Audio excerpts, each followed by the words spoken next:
নমস্কার বন্ধুরা, কেমন আছেন? ভিভানিজ মামা চ্যানেলে আপনাদের সকলকে জানাই স্বাগত। সকাল সকাল চলে গেছি একটু শপিং করতে। মানে আমার কর্তামশাইয়ের পিঠে খেতে খুব ইচ্ছা করেছে, তাই চলে যাচ্ছি এই মার্কেটটাতে। এটা আমার বাড়ির পাশেই খুলেছে, তো এই মার্কেটটাতে চলে যাচ্ছি, দেখি কি কি পাওয়া যায়।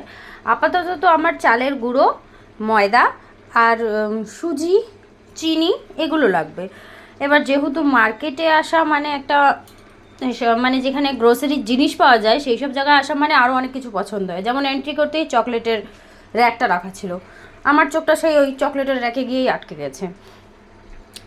তারপরে আমি কি কি নিলাম সবটাই আপনাদের সাথে শেয়ার করছি, দেখাচ্ছি। একটা বেশ ভালো মার্কেট খুলেছে, তবে এই মলের মধ্যে না buy one get one free আছে, মানে বেশ সুন্দরভাবে ফ্রি করা রয়েছে। প্রতিটা প্রোডাক্টে নেই, কিছু কিছু প্রোডাক্টেই আছে। তাই তাড়াতাড়ি করে শপিংটা করে নেব। দেখি কী কী নিলাম। এই যে যেমন এটাও কিন্তু buy one get one free আছে, মানে অফার্সে রয়েছে, নটা buy one get one free. এটা প্যাকে রয়েছে, একটা অফার আছে, সুপার অফার। তাই আমি এটা নিয়ে নিলাম, কেন আমার না অন্য কোনো ফেস ওয়াশ শ্যুট করে না, আমার স্কিন প্রবলেম হয়, আমার স্কিন ভীষণ সেন্সিটিভ। তো আমি এটা ইউজ করে দেখেছি, এটা কিন্তু আমার স্কিনের জন্য খুবই ভালো মানে হয়েছে, ওই জন্য এটাকেই ইউজ করি। যখন যখন পাওয়া যায় না তখন কিছুই ইউজ করি না।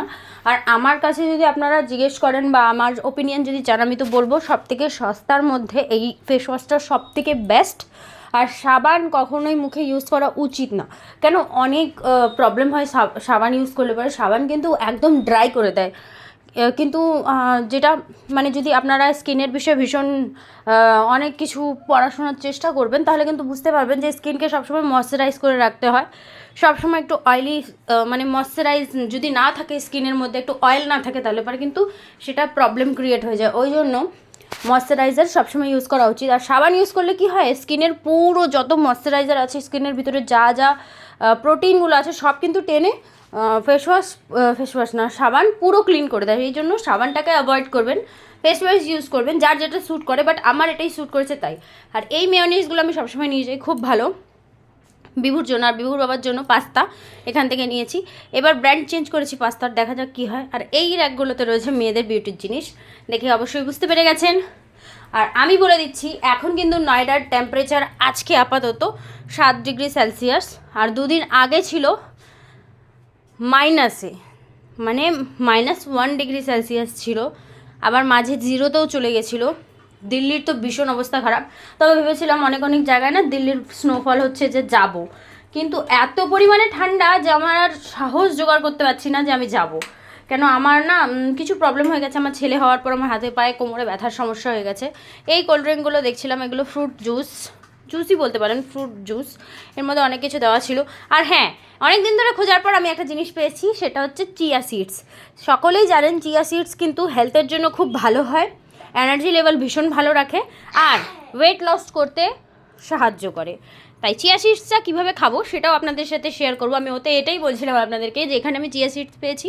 আমি 2 প্যাকেট চিয়া সিড নিয়ে নিয়েছি। 1 প্যাকেট চিয়া সিডের দাম হচ্ছে 300 টাকা, তো আমি 2 প্যাকেট কিনেছি।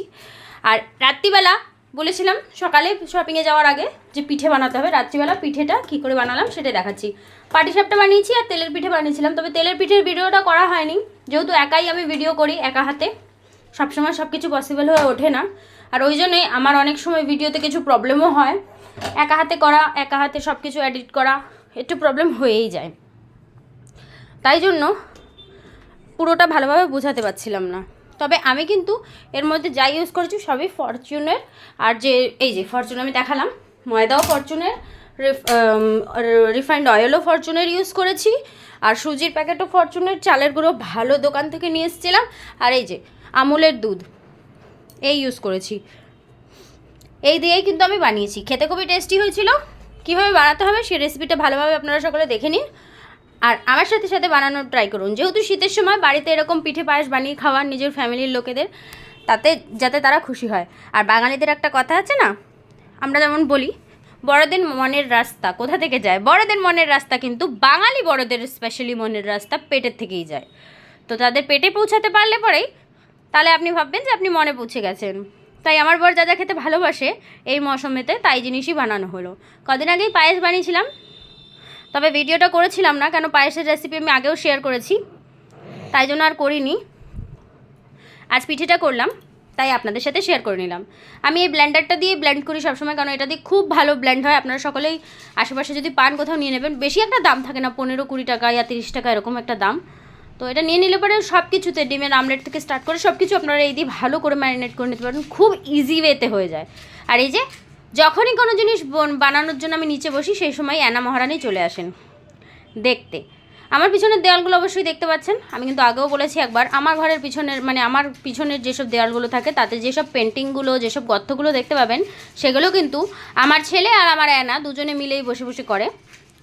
তবে অ্যানা এখন করে, আমার ছেলে এখন করা বন্ধ করে দিয়েছে, এখন অ্যানা করে। ওই যে উনি এখনও তাই করছে। আমি আপনাদের সাথে কথা বলছি আর উনি বসে বসে ভিডিওটা এডিট করছে, আর উনি বসে বসে এখনও দেওয়ালে গর্ত করছে। এদের জ্বালায় কোথাও থাকাও মুশকিল।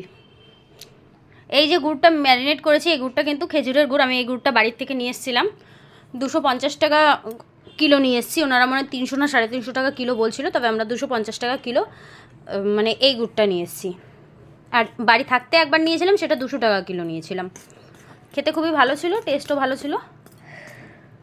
কেন কি এখানে গুড়টা পাওয়াটা একটু মুশকিল হয়ে যায়, সব সময় পাওয়া যায় না। আর এখানে অ্যাকচুয়ালি অরিজিনাল গুড় পাওয়াই যায় না, এসব গ্রামগঞ্জেই পাওয়া যাবে। নারকেল কুড়িয়ে সেই নারকেল দিয়ে বানিয়েছিলাম।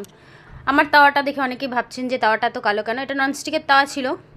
একটা প্রবলেম ননস্টিকের সবসময় সবাই জানেন যে একটা টাইমের পরে এরকম ননস্টিকের তাওয়ার সাইড থেকে এরকম হয়ে যায়। আমি ওগুলোকে সব খুঁচিয়ে খুঁচিয়ে তুলে তুলে পরিষ্কার করি, কিন্তু তারপরেও আবার হয়ে যায়। তো যারা যারা ননস্টিকের জিনিস ইউজ করেন তাদেরকে আমি একটাই কথা বলবো, একটা টাইমের পর কিন্তু ননস্টিকের জিনিস সবসময় চেঞ্জ করে নেওয়া ভালো। কেন এই পাপড়িগুলো ওঠে, এগুলো যাতে আপনার খাবারে না যায়। এই পাপড়ি পর্যন্ত যেতেও দিচ্ছি না আমি। দেখেন আমি একদম ছোটো ছোটো করেই বানিয়েছি, যাতে তোলাটা খুব ইজি হয়ে যায়। এরকমভাবে যেই হয়ে যাবে তার ভিতরে পুর ভরে নারকেলের এরকমভাবে বানিয়ে নিতে হবে। বানানোর পর সব কিছু রেডি হয়ে যাওয়ার পর হয়ে গেল, তারপরে এই পাশে তেলের পিঠে বানিয়েছিলাম। তেলের পিঠেটা দেখুন কি সুন্দর লুচির মতো ফুলে উঠেছে। বাড়ি আমার বর আর আমার দেওর এসে, আমার বাবা এসে খেয়ে তো ভীষণই খুশি হয়েছে। আজকের ভিডিওটা এই পর্যন্ত দেখার জন্য ধন্যবাদ। লাইক, শেয়ার, কমেন্ট করতে ভুলবেন না।